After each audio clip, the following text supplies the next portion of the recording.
The details matter more. They matter more than ever in the age of AI.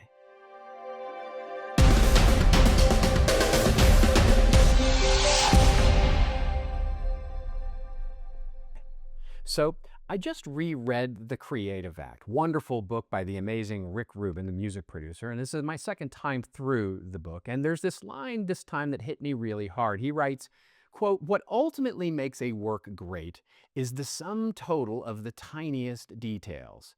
Now, let that sink in for just a second, because in today's marketing and content marketing whirlwind of AI everything and content by committee, that insight, it's one we got to hold on to. You see, AI makes it absurdly easy these days to churn out more and more content faster. Blogs, captions, emails, posts, white paper, boom, you're done. But here's the twist.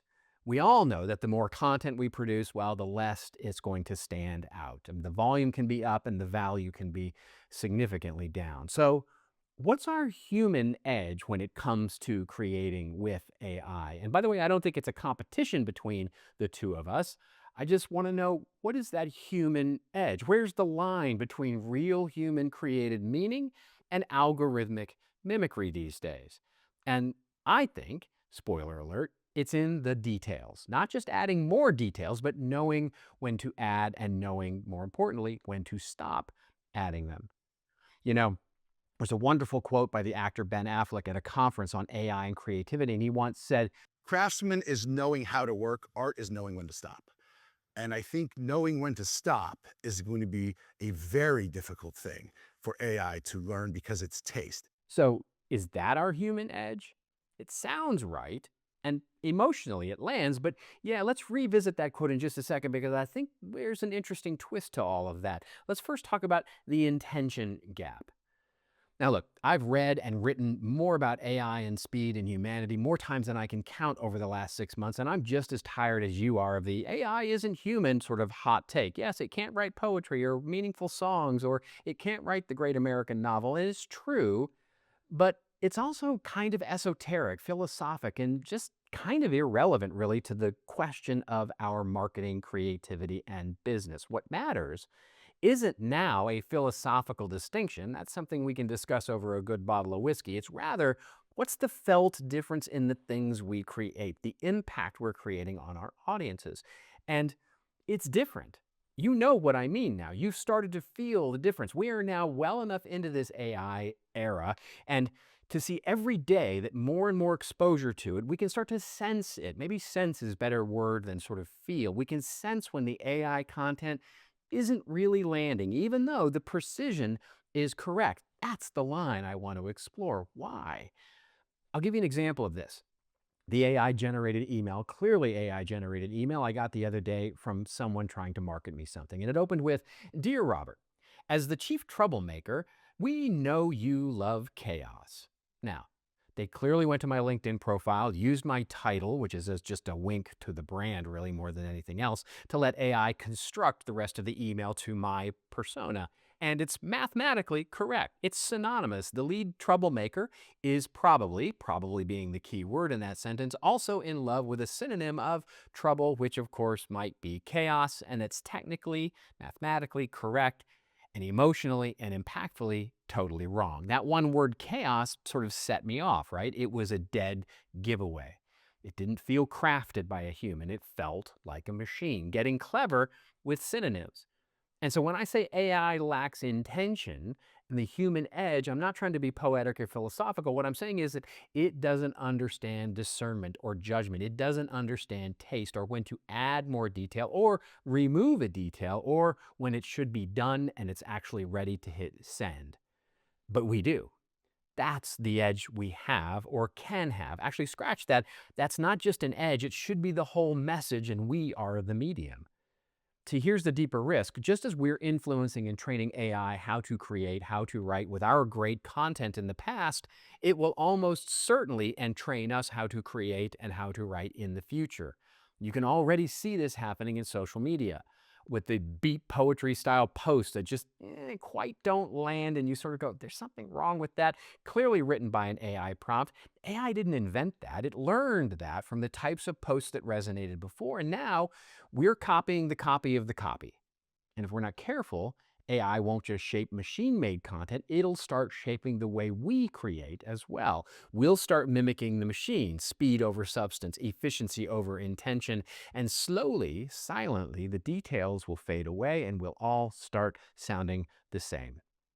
But if it, or I should say, as it starts to move, yes, those who avoid the details, avoid the craft of creation, they will move toward mediocrity, but it won't satiate those who crave differentiated experiences. They'll sense the averageness, they'll overlook the averageness, and they'll lean into worlds that reward what feels valuable, different, detailed. And in that world, the craft of creation won't just be a differentiator tactic, it's going to be the last one standing.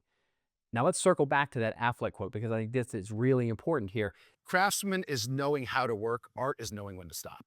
Sounds good, right? But here's the twist. It's not that precise. You see, restraint, knowing when to stop, if you start peeling back that quote a little bit, that's not really the line between craft and art. That is the craft, restraint, when to add a detail and when to take one away, knowing when to stop. Restraint, that's something, yes, that machines can't do, not really. So Affleck's quote, technically, it is off. It is imprecise. Ironically, just like the imprecision that was off in the email that I got that said I loved chaos. But here's the thing, why does Affleck's quote feel more human? It's what makes it powerful. So, in other words, it's not precision that makes it human as a detail. It is precisely the purposeful use of imprecision that can make it. That's the ironic twist to all of this. The details and knowing and choosing when to add them and when to remove them, it's not about accuracy or precision. It can be about the slightly incorrect answer, a little imprecision that can make the most human detail of all. So, that edge, how do we get better at that? How do we get double down on the idea of craft in our creation? Well, here's what's kind of worked for me in the teams that I've been lucky enough to serve. One, make room for friction of those details. In other words, add space in your process between drafts, between approval decisions. Leave room for doubt, the devil's advocate, for better ideas, for details. In writing, we sometimes call this the 24-hour rule. Before, you leave and publish your piece, you're going to basically let it wait a day and then publish it. But add another aspect to it. The why is this here pass. Every emoji, every subhead, every call to action, every image, every detail. Now, if you don't know why it's there, maybe cut it. Or this is the important part, make it matter. Make that detail matter. And if there's detail missing, well, should we add to it? Should we not? Can you make that matter? Number two, swipe the unpolished. Get you or your team to start a swipe file, an unpolished swipe file. Start collecting the stuff that hits you, not the perfect stuff, the real stuff, the stuff that feels crafted. Ask, what detail made that stick with you? And sharpen your instincts accordingly over time so you start building discernment and taste into your own muscle. Three, and maybe most importantly these days, give the machine something worth editing. In other words, treat AI as a provocation, not a product. One of my favorite new ways of looking at AI is that when it spits out an answer, a draft, an expression of your idea, assume it always ends with a question mark. Do you agree? Is this right? Every response should make you wrestle with the decision of, is this us? Is this me? It's not whether it's accurate. It's not whether it's precise. It's not how many facts it contains. It's whether, does this feel like my craft? Does this feel like the level of detail I want to put into this creation? Is it mine or ours? Answer those questions and then rewrite, recraft accordingly. That's where the true long-term value lives. And ultimately, what's the punchline to all of this? I believe, our craft is the new trust currency. In other words, in this sea of sameness, people are going to begin to cling to what and who feels real, not flawless, not perfect, but intentional, human. Great work isn't done when there's nothing left to add. It's done when every detail that you get feels like it was left there on purpose. I love the bit in Rick Rubin's book where he talks about that purpose and he says, quote, when the work has 5 mistakes, it's not finished. But when the work has 8 mistakes, it just might be. You want a little more? I made a whole bunch of mistakes and wrote a piece on this right here.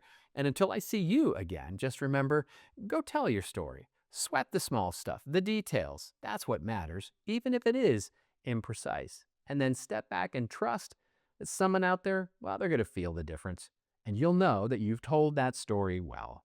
I'll see you next week.